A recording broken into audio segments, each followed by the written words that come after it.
नमस्कार फ्रेंड्स। आज का टॉपिक है कब हमें रिटायर होना चाहिए। व्हेन शुड वी रिटायर और when we can say we can retire. बहुत सारे वीडियोस हैं यूट्यूब पे इस बारे में, बहुत सारी चीजें हैं, बहुत सारे लोग बहुत सारी बातें करते हैं, लेकिन मैं आपको एक सिंपल तरीके से एक्सप्लेन करूंगा कि कैसे आप रिटायर हो सकते हैं, कब आप कह सकते हैं कि अब हम रिटायर अपने आप को मान सकते हैं। ठीक है, बहुत सारी चीजें हैं, बहुत लेवल की डिस्कशन होगी इसके अंदर, डिफरेंट डिफरेंट एस्पेक्ट्स के ऊपर डिस्कशन होगी रिटायरमेंट के। तो स्टार्ट करते हैं।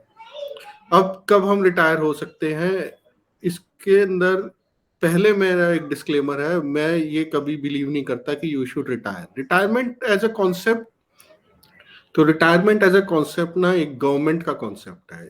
ये गवर्नमेंट द्वारा लाया गया था कि 60 साल की एज में हम लोग सुपर एन्यूएट करते हैं, रिटायर हो जाते हैं। गवर्नमेंट का कॉन्सेप्ट है। इस एज में, करंट एज में इतने मायने नहीं रखता। इंडिया क्या है, हाई पॉपुलेशन कंट्री है। अगर यहाँ ऊपर से लोग जाएंगे नहीं तो नीचे से आएंगे कैसे?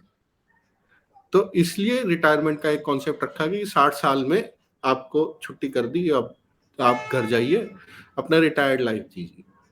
ठीक है, आज की डेट में I don't believe in retirement. इंसान कोई भी खाली बैठ नहीं सकता, क्योंकि वो खाली कैसे बैठेगा? वो तो आप एक सेकंड भी खाली बैठे तब भी आपका दिमाग चल रहा है। ठीक है, हाँ, इंसान को तो कर्म करते ही रहना है। कर्म करने के लिए इस दुनिया में पैदा हुए हैं, आप कर्म करना ही पड़ेगा।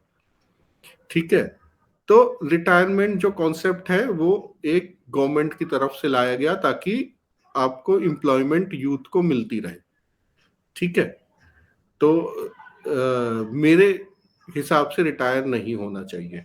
उसके अंदर कई और चीजें भी हैं और फैक्टर्स भी हैं कि क्यों आपको रिटायर नहीं होना चाहिए लाइफ से, कभी भी काम से रिटायर नहीं होना चाहिए। जब आप रिटायर हो जाते हैं, आप घर बैठ जाते हैं, बिल्कुल ही कोई काम नहीं करेंगे। कुछ महीने तो आपको अच्छा लगेगा, 5-6 महीने आप पूरे इतने साल आपने नौकरी करी है, 10 साल, 15 साल, 20 साल, कुछ महीने आपको बहुत अच्छा लगेगा। लेकिन बाद में आपको एक बोरियत होने लग जाएगी कि कहाँ जाऊं, क्या करूं। सब लोग अपनी लाइफ में बिजी हैं, मंडे टू फ्राइडे सब लोग ऑफिस जाते हैं, सब लोग कुछ करते हैं, लेकिन एक ऐसा कुछ काम करते रहने से आपकी बॉडी भी वर्किंग कंडीशन में रहती है। आप थोड़ा उठते बैठते हैं, चलते हैं, ऑफिस जाते जाते ही काफी एक्सरसाइज आप लोगों की हो जाती है। अगर आप घर पे ही बैठ जाते हैं, सुबह सुबह अखबार लेके बैठ गए, फिर चाय पी ली, फिर अखबार लेके बैठ गए, फिर कुछ टीवी देख लिया, मतलब आप एक ही जगह पे बैठे रहे तो आपकी कैलोरीज भी कम बर्न होती हैं, आपका वेट इंक्रीज होने लग जाता है। आपकी बॉडी की मूवमेंट कम होने से आपके सारे जो मसल्स हैं वो सब टाइट हो जाते हैं। तो इसलिए थोड़ा वर्किंग करने से, थोड़ी बॉडी मूवमेंट होने से, तो कुछ भी काम करने से बहुत अच्छा रहता है।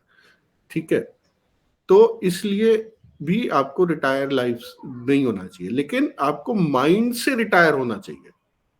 अब माइंड से रिटायर मतलब कि आपको पता है कि मैं काम करूं या ना करूं, मेरे को जरूरत नहीं है, लेकिन मैं काम कर रहा हूं क्योंकि मेरे को काम करते रहना चाहिए। ये कर्म भूमि है, हम कर्म भूमि में आए हैं, हमें काम करते रहना चाहिए। लेकिन आप लाइफ से, माइंड से रिटायर हो जाए तो आपको एक शांति मिल जाती है माइंड में कि भाई मैं रिटायर हूं, अगर मैंने काम नहीं किया तो भी मेरी लाइफ बढ़िया चलेगी। तो ये मेरा रिटायरमेंट के ऊपर थॉट्स है। आपके क्या है, आप बताइए। ठीक है, जनरली लोग रिटायर होने के बारे में इतना क्यों सोचते हैं?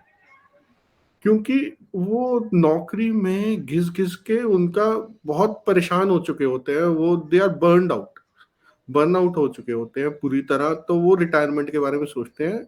लेकिन जब आप एक्चुअल रिटायरमेंट लाइफ लेंगे तो आपको पता चलेगा कि उसमें बहुत बोरियत है, कुछ काम करते रहना चाहिए इंसान को।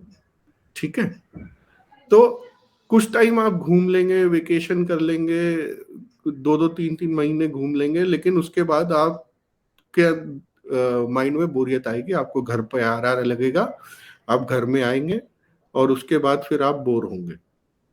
तो इसलिए कुछ काम करते रहने से बढ़िया रहता है इंस्टेड ऑफ रिटायर। लेकिन माइंड से रिटायर होना है, जितनी जल्दी हो सके होना है, उसके बारे में बताता हूँ। तो रिटायरमेंट कब कह सकते हैं कि आप रिटायर हो सकते हैं? तो इसकी एक सिंपल सी चीज है, मिनिमम आप 45 ईयर्स के बाद जो आपकी सैलरी है उसके इक्वलेंट आपकी पैसिव इनकम होगी, आप रिटायर मान सकते हैं। आपको मिनिमम पैसिव इनकम 45 ईयर्स के बाद जितनी सैलरी उतनी हो गई। तो क्यों? क्योंकि पैसिव इनकम भी बढ़ती रहेगी। 45 ईयर्स तक थोड़ा कैरियर ग्राफ तेज चल रहा होता है, 40 टू 45 ईयर्स के बाद कैरियर ग्राफ भी थोड़ा, इंक्रीमेंट भी थोड़ा स्लो डाउन हो जाता है जनरली। किसी किसी के केस में वो बाद में भी तेज चल सकता है, लेकिन जनरली ये देखा गया आप एक पोजीशन तक पहुंच जाते हैं जब तक आपकी एज 40 टू 45 ईयर्स होती है। उसके बाद आप एक स्टेबल ग्रोथ होती है, ऐसे जंप्स नहीं होती, क्योंकि आप बहुत ज्यादा नौकरी भी उसके बाद चेंज नहीं करते, आपको भी स्टेबिलिटी सीख करते हैं लाइफ में। उससे पहले तो आपने जंपे मार ली, कभी आपने 30% इंक्रीमेंट पकड़ लिया, कभी आप फिर 2 साल रहे, फिर आपने 20% इंक्रीमेंट पकड़ लिया। तो एक एज होती है जब तक आपकी एक करियर ग्राफ बहुत तेज चल रहा होता है। तो 45 ईयर्स के एज पे अगर आपकी पैसिव इनकम उतनी है तो आप रिटायर, मिनिमम मिनिमम बोल रहा हूं, तो आप रिटायर हो सकते हैं। तो आप कहेंगे ये तो बहुत ज्यादा है, मैं तो अभी 1.5 लाख सैलरी है, मेरी तो पैसिव इनकम कुछ खास है नहीं। लोग इस बारे में सोचते भी नहीं है। आप 45 ईयर्स है आपका, सपोज मैं आपको एग्जांपल देता हूँ, 45 ईयर्स पे आप हैं, आपकी 1.5 लाख, 2 लाख रुपए, 2.5 लाख, 3 लाख, कितनी भी सैलरी है, आपका रेंटल आ रहा है उतना, या आपके डिविडेंड्स आ रहे हैं म्यूचुअल फंड से या वट, आपकी एप्रिसिएशन भी हो रही है, वो भी है, अलग बात है। तो रेंटल आ रहा है, तो अगर आपकी सैलरी यहाँ पे 8-10% बढ़ रही है तो इधर रेंटल भी बढ़ रहा है 8-10%। तो अगर आपकी सैलरी यहाँ पे 2 लाख रुपए, आपका 2 लाख का रेंटल आपने कहीं से जुगाड़ कर लिया, तो आपकी ये, अगर ये 2,10,000 होगी, ये रेंटल भी 2,10,000 होगा। एप्रिसिएशन को भूल जाइए, आपको तो रिटायर होना है, आपको इनकम चाहिए। तो जब आप 60 के भी हो जाएंगे या 65 के भी हो जाएंगे, तो आपकी जो रेंटल और सैलरी ऑलमोस्ट ऑलमोस्ट इक्वल चलेगी, थोड़ा बहुत 5-10% ऊपर नीचे हो सकता है। तो इसलिए आप वही स्टैंडर्ड ऑफ लिविंग मेंटेन कर पाएंगे जो आप एक सैलरी में मेंटेन कर रहे थे। अब लोग कहेंगे कि ये तो बहुत ज्यादा है, उसके बाद रिटायरमेंट के बाद मेरे खर्चे कम हो जाएंगे। नहीं जी, खर्चे कम नहीं होंगे। आपके खर्चे कैसे कम हो जाएंगे? आप रिटायरमेंट के बाद आप घूमना फिरना बंद कर देंगे। आप तो कहेंगे मेरे को घूमना है, मेरे को ज्यादा घूमना है, मैंने इतने साल नौकरी करी, अब तो मैं फ्री हूँ, रिटायर हूँ, मेरे को घूमना है। तो आपको वो सपोर्ट कैसे करेगा? उसके बाद आपकी मेडिकल नीड्स बढ़ जाती हैं। जो ये मेडिकल प्रोफेशन है वो रिटायरमेंट के बाद ही काम करता है, रिटायरमेंट के बाद वाले लोगों पे चलता है। 80% 90% वहां पे रिटायरमेंट के बाद वाले ही लोग हैं। 60 साल तक तो आपको कोई प्रॉब्लम नहीं है, 40 साल तक तो वैसे भी कोई प्रॉब्लम नहीं होती है जनरली। अब थोड़ा क्योंकि पोल्यूशन वगैरह है, ये सब है, तो थोड़ा पहले भी होने लग गई है लोगों को। लेकिन 60 साल के बाद वाले ही केस में आप जाते हैं, आपको कोई खर्चा करना है। अब आप कहेंगे मेरा तो मेडिकल इंश्योरेंस है, तो मैं क्यों इतना एम करूं? उस मेडिकल इंश्योरेंस भी है तो भैया वो तो हॉस्पिटलाइजेशन तक ही चलेगा। उसके बाद आपको फिजियोथेरेपी चाहिए, किसी चीज में भगवान ना करे किसी को कुछ हो जाए, फिजियोथेरेपी चाहिए। 3-3, 4-4, 5-5 महीने फिजियोथेरेपी चलती है, 500, 600, 700, 1,000 रुपए भी, डिपेंडिंग ऑन आप कहाँ रहते हैं, वो पर डे का लेके जाता है। वो तो आपके मेडिकल इंश्योरेंस में नहीं आएगा। आप कहेंगे मैं तो गवर्नमेंट सर्वेंट हूं, मेरे को CGHS है, मेरे को तो मेडिकल की खर्चा नहीं है। ये वाला खर्चा तब भी आएगा आपके पास। और कई जगह CGHS में भी कई जगह आपको कन्वीनियंस चाहिए, आपको चाहिए मेरे को तो ये XYZ डॉक्टर के पास ही जाना है, और वो आपका CGHS में कवर नहीं है, तो क्या करेंगे आप? किसी और जगह कॉम्प्रोमाइज करेंगे ना। कॉम्प्रोमाइज किए बगैर अगर आपको जिंदगी जीनी है, आपको उतनी पैसिव इनकम जनरेट करनी है जितनी आप पैसिव इनकम आपकी जितनी आपकी सैलरी है। तो आप वही स्टैंडर्ड ऑफ लिविंग मेंटेन कर पाएंगे, अच्छे से जी पाएंगे, थोड़ा बहुत जो आपके अरमान पहले के रह गए वो पूरे कर पाएंगे।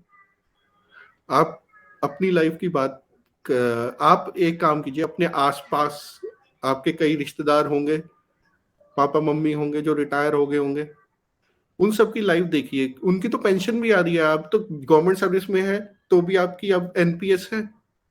और अगर आप प्राइवेट सर्विस में हैं तो पेंशन तो है नहीं, उनकी तो पेंशन भी आ रही है। फिर भी आप ये देखिए उनमें से कौन से रिश्तेदार है जो मजे में रह रहे, ठाठ में रह रहे, जो कि ऐसे है कि अपना कभी 2 3 4 साल बाद कभी गाड़ी ले लेते हैं, वेकेशन कर रहे हैं, कभी उनके बच्चों को जरूरत पड़ती है तो वो खर्चा कर देते हैं, बच्चों को सेटल कर पाते हैं, किसी को जरूरत पड़ गई तो खर्चा कर दिया, किसी को फ्लैट दे दिया, शादी अच्छे से कर पाते हैं। आजकल मैरिज भी लेट हो रही है तो शादी भी लेट हो रही है, दोनों चीजें हैं, बच्चा भी लेट होगा, शादी भी लेट होगी। आपके पहले के माँ बाप 50 60 साल में निपट जाते थे ये सब करके, अब आपने मैरिज 5 साल लेट करी, उसके बाद बच्चा 5 साल लेट शादी कर रहा है तो 10 साल और हो गए, 60 साल हो गया, उस समय आपका खर्चा मेजर खड़ा हुआ है। तो रिटायर, कई रिच लोग हैं जो कि रिटायरमेंट के बारे में सोचते ही नहीं, वो कह रहे मैं अभी 3 4 लाख रुपए मेरी सैलरी आ रही है तो मेरी तब तक आती रहेगी। नहीं जी, आपकी नहीं आएगी, एक एज के बाद आप उतना वर्क नहीं कर सकते, आप उतना वर्क नहीं कर सकते, आपकी बॉडी भी डिमांड करेगी रिटायरमेंट, आप उतना वर्क करेंगे तो फिर बॉडी ब्रेक डाउन होना शुरू हो जाएगी। तो इसलिए रिटायरमेंट के बारे में सोचें। रिटायरमेंट के लिए आपको पैसिव इनकम एक बंदा यहाँ खड़ा करना है, अपने जितना कमाने वाला, जो आपको जिंदगी भर हेल्प करेगा। उसके बाद 30 साल आपकी लाइफ है, रिटायरमेंट 60 ईयर्स पे हो गए तो 85 90 तक आप जिएंगे, कम नहीं है। जितना आपने साल काम किया यहाँ पे, 25 से लेकर 60 आपने काम किया, 35 साल यहाँ पे काम किया, उतना ही आगे आपको जीना है बिना काम किए। और लोग आराम से मस्त होके बैठे हुए हैं, रिटायरमेंट के बारे में नहीं सोच रहे। भाई साहब, रिटायरमेंट सबसे बड़ी प्रॉब्लम आने वाली है आज की डेट में। रिटायरमेंट, जब ये करंट जनरेशन रिटायर होगी ना, उसके पास पैसे नहीं होंगे, वो पूरी तरह बच्चों पे डिपेंडेंट होगी। जबकि उल्टा होना चाहिए, आप पेरेंट्स हैं, आपका देने वाला हाथ होना चाहिए। आपकी रिटायरमेंट के साथ आज 1.5 लाख रुपए आप तनख्वाह उठा रहे हैं, रिटायरमेंट के समय आज 45 साल के हैं, रिटायरमेंट करते करते 15 साल और बीत गए, आपको 3 4 लाख रुपए महीने के चाहिए। उस समय कहाँ से लाएंगे आप? 4 लाख रुपए महीने कहाँ से आएगा आपका, बताइए। आपने म्यूचुअल फंड करके इन्वेस्टमेंट कर रखी है, 1 करोड़ हो गया, 2 करोड़ हो गए, ठीक है, 2 करोड़ पे आप 10% भी उठा लो तो 20 लाख हो गए, 1.5 लाख हो गए, वहां पे खर्चा 3 लाख 3.5 लाख का है। उस समय आपकी पैसिव इनकम भी तो चाहिए, उसके अंदर 10% जनरेट करना भी आसान नहीं होता। रिटायरमेंट के बाद आप विड्रॉ भी करते जा रहे हैं उसके अंदर साथ साथ में। और आपके रिटायरमेंट के बाद ऐसा होता है, जब आप रिटायर होते हैं आपके एक्सपेंसेस कम होते हैं थोड़े, अग्रीड, लेकिन उसके बाद एक्सपेंसेस का ग्राफ इंक्रीज होता जाता है, क्योंकि आपकी मेडिकल नीड्स बढ़ती जाती हैं, आपकी बढ़ती हैं, आपकी वाइफ की बढ़ती हैं, मेडिकल इंश्योरेंस के बावजूद भी बढ़ती हैं। और उस समय आज की डेट की जनरेशन जो है उनको सपोर्ट भी चाहिए, तो इसलिए आप पैसिव इनकम आपको उतनी जनरेट करनी चाहिए अगर आप लेविशली अच्छे से ठाट से जीतने चाहते हैं। अभाव में जीना है तो जी सकते हैं, ऐसा नहीं है, लेकिन मजबूरी ना हो। रिटायरमेंट के बाद आप एक हैप्पीनेस से जिए। आपने 35 साल घिसाई कराई है, नौकरी करी है, और उसके बाद आपको हैप्पीनेस से जीना है, तो भैया पैसिव इनकम जनरेट करनी पड़ेगी, उतनी तब तक खड़ी करनी पड़ेगी, तभी आप सुकून से रिटायर हो पाएंगे। मिनिमम बता रहा हूं मैं, ठीक है। आप ट्राई करें, अब आप 45 ईयर्स के हैं या 50 ईयर्स के हैं, अब आपके थोड़े थोड़े वो आईज ओपन हो रही हैं कि भाई मेरा पीएफ से कितना आएगा, उसमें से मेरे को बच्चों की शादी करनी है, और उसके बाद मेरे को रिटायरमेंट में कैसे मैं चलाऊंगा। आप ऑलरेडी 55 ईयर्स के और ये वीडियो देख रहे हैं, तो भाई साहब समझ लीजिए टाइम बहुत कम है आपके पास। लाइफ जो है ना, जो शेयर मार्केट में वो समझेंगे, life is A option contract. Option contract क्या होता है? जब फ्यूचर्स एंड ऑप्शंस में ऑप्शन कॉन्ट्रैक्ट होता है, इस दिन स्टार्ट होता है, इस दिन खत्म होता है। जिस दिन स्टार्ट होता है ना, उसकी वैल्यू कम कम उतनी रहती है, थोड़ी थोड़ी घटती है, और एंड के 10 दिनों में एकदम से जीरो, 15 दिनों में सीधा जीरो। इसमें आधी घटी और इस आधी से सीधा जीरो 10 दिन में। इसमें 25% घटी और बाकी 75% ठाक। तो वही है, आपका समय लिमिटेड है। जितनी देर में आप ये काम शुरू करेंगे उतना मुश्किल आपको होगा एंड में जाके। आप अभी से इस चीज पे सोच के, रिटायरमेंट के बारे में सोच के, आपकी सबकी लाइबिलिटीज के बारे में सोच के एक पैसिव इनकम जनरेट करना शुरू करेंगे तो रिटायरमेंट के टाइम पे आपको सहूलियत होगी। वो पूरी चीज मैं बताऊंगा अपना 3 बकेट सिस्टम, जो मैं एक वीडियो बनाऊंगा, काफी लंबा वीडियो होगा, ये भी काफी लंबा हो गया, पता ऑलरेडी 15 मिनट से ऊपर हो गया। लेकिन इस चीज को समझिए कि एक आपको यहाँ पे चाहिए इनकम। आज की डेट में आपको गवर्नमेंट जॉब वाले जो है उनको भी एनपीएस है। आप प्राइवेट नौकरी में हैं, इतना ज्यादा पैसा नहीं मिलेगा आपको कि आप रिटायर हो जाएं उससे आराम से। आपको पैसिव इनकम जनरेट करनी पड़ेगी। ऐसी चीज में नहीं करनी है जहां से इनकम ना आती हो, ठीक है। जहां बेच के इनकम आती हो वहां से आपको रिटायरमेंट में प्रॉब्लम होगी। आज की डेट में हो रही है। आज की डेट में पेरेंट्स हैं आपके, वो 2.5 करोड़ 3 करोड़ की प्रॉपर्टी में, 4 करोड़ 5 करोड़ 8 करोड़ की प्रॉपर्टी में बैठे हुए हैं, और वो रेंट उस प्रॉपर्टी में जिसपे बैठे हुए हैं वहां पे एक फ्लोर रेंटल पे भी दे रखा है, तो 20,000 रुपए दे रहा है वो महीने का। और अगर आपको अच्छे से जीना है, वो 2.5 करोड़ अगर ऐसी जगह इन्वेस्ट किया होता जो पैसिव इनकम जनरेट कर रहा होता, तो आपके, या वो 4 करोड़ 5 करोड़ दिल्ली की प्रॉपर्टी है वो जनरेट नहीं कर सकती। वहां पे रेंटल है ही नहीं, इतना वैल्यू है, रेंटल नहीं है, कैश फ्लो नहीं है। तो इसलिए पैसिव इनकम आपको जनरेट करनी पड़ेगी। एक बंदा यहाँ खड़ा करना पड़ेगा अपने साथ। ये आप बंदे, ये 35 साल आपने खड़ा किया, अब यहाँ पे एक आपको एक ऐसा बंदा खड़ा करना है जो आपको अगले 30 साल ले जाए। आप इसके बारे में कमेंट्स करिए, डिस्कशन करिए, इस बारे में डिस्कशन करिए, अपने स्पाउस के साथ करिए, अपने पेरेंट्स के साथ करिए, उनके देखिए वो कैसा जी रहे हैं, ऑब्जर्व करिए। और अगर आपको अच्छा लगा तो लाइक कर दीजिए, और अगर जैसा भी लगा आप कमेंट सेक्शन में बताइए। Thank you for your time.